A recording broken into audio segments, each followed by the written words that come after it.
나 충치 요만큼 있어서 치과 갔더니 이만큼 파놨어. 애들이 보톡스 맞아도 되나? 신경치료 그러면 신경을 죽인다라는, 실질적으로 대학병원에서는 굳이 가격을 다운하면서 이렇게 경쟁을 할 필요가 없으니까, 특히 우리나라는 의료보험이 법으로 막아놨어요. 딱 너 더 이상 받지 마. 껌이 녹나요 근데?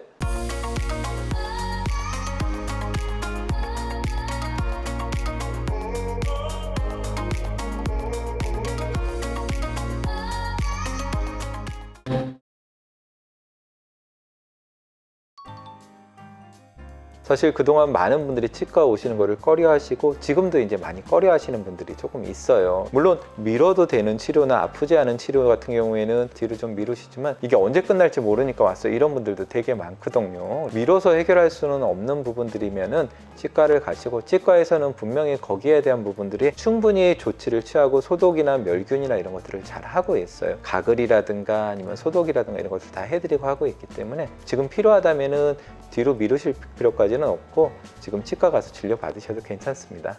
신경치료 해야 되는 이유가 일상생활 불편함 때문인가요? 아니면 또 다른 특별한 이유가 있나요? 제일 큰 원인은 말 그대로 치료가 필요한 신경, 예를 들면 신경이 죽었거나 고름이 찼거나 염증이 생겼거나 이러면 이제 신경치료가 필요한 거죠. 하지만 그거는 아닌데, 이가 너무 시리다거나 치아의 각도를 조금 바꿔줘야 되는데 치아의 각도를 바꾸면 이 신경이 손상이 될 것 같거나 보철을 위한 신경치료나 이런 것들을 하는 경우들도 있어요. 사실 많이 알고 계시는 게, 신경치료 그러면 신경을 죽인다라는 생각이 많이 갖고 계시기 때문에, 죽인다라는 그 어감이 되게 안 좋잖아요. 그리고 신경 죽이면 일을 오래 못 쓴다, 뭐 이런 낭설들이 많이 있기 때문에 그런 생각들을 하시는 경우들이 많은데, 신경치료는 분명히 치료입니다. 치료라는 이름이 붙었는데 멀쩡한 신경을 죽이거나 아니면 치아를 더 나쁘게 만들거나 그러지는 않아요, 절대. 뭐 정리를 하면은, 보철적인 부분 때문에 신경치료를, 아니면 너무 시리니까 시린 거 참고 사는 것보다는 그냥 신경치료에서 안 시리게 편하게 쓰시는 경우, 뭐 2, 3년 정도 수명을 조금 더 연장시키기 위해서 하는 신경치료, 이런 경우에도 신경치료를 응용해서 사용할 수는 있습니다.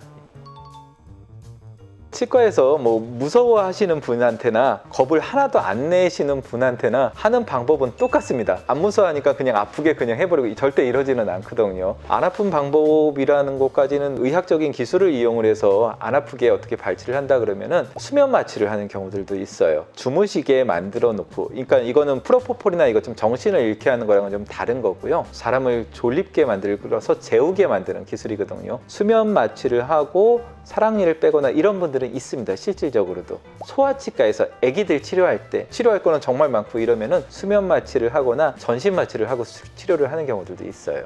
이빨 속이 욱신거리면서 아픈데 거울로 보면 충치는 안 보이거든요.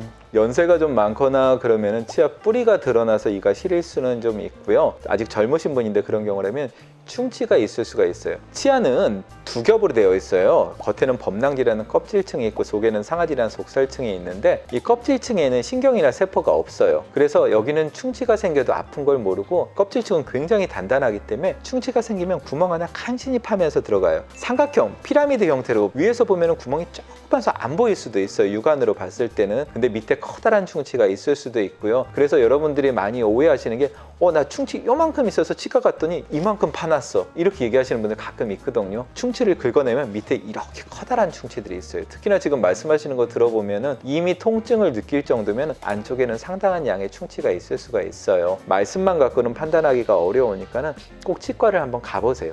가서 그 증상을 얘기를 하시고 엑스레이 찍어보거나 이러면 안에서 충치가 발견이 될 수가 좀 있습니다.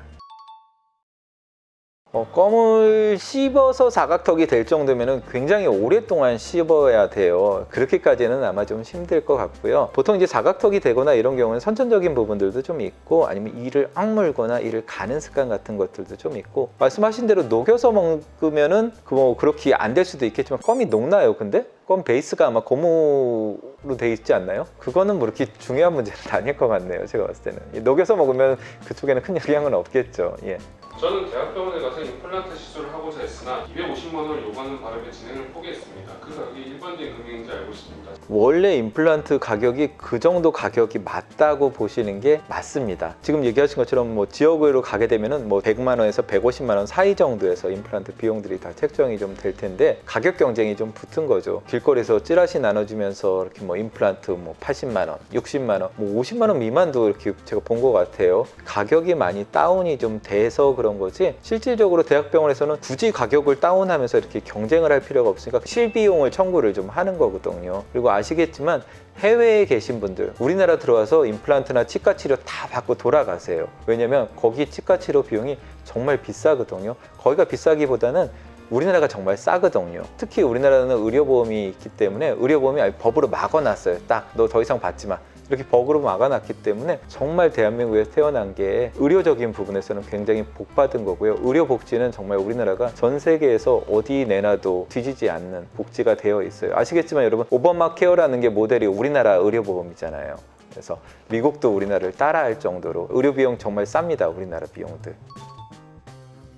사람을 대상으로 어떻게 실험을 못하죠, 실질적으로. 그래서 애들이 보톡스 맞아도 되나? 뭐 이런 것들 실험해 볼 수가 없기 때문에 정확하게 된다 안 된다 얘기를 할 수는 없는데 의학적으로 그냥 논리적으로만 생각을 해봤을 때는 보톡스 자체가 그렇게 크게 문제가 되지는 않을 것 같아요. 다만 제가 걱정스러운 부분들은 근육이라는 거는 특히 성장기 같은 경우에는 적절한 자극이 있어야지 발달을 하거든요. 근데 어렸을 때 너무 일찍 보톡스나 이런 것들을 하면은 적절한 자극이 없어서 골격이라든가 근육이라든가 이런 것들 성장을 하는데 방해가 될 수도 있지 않을까, 사각턱이 될까 봐 걱정이었기 때문에 나는 보톡스를 맞춘다 그러면은 글쎄요, 얼굴은 확실히 근육 발달이 줄어들 수는 있겠지만 그게 꼭 좋은 걸지는 좀 생각을 해봐야 될 문제고요. 그리고 초등학교나 중고등학교 때 이를 갈 수 있습니다. 그거는 성인이 되면서 없어지는 경우들도 굉장히 많거든요. 한번 좀 지켜보시고 정말 안 되겠다 싶으면 그때 치과 가서 한번 의논을 좀 해보시는 게 좋지 않을까 싶네요.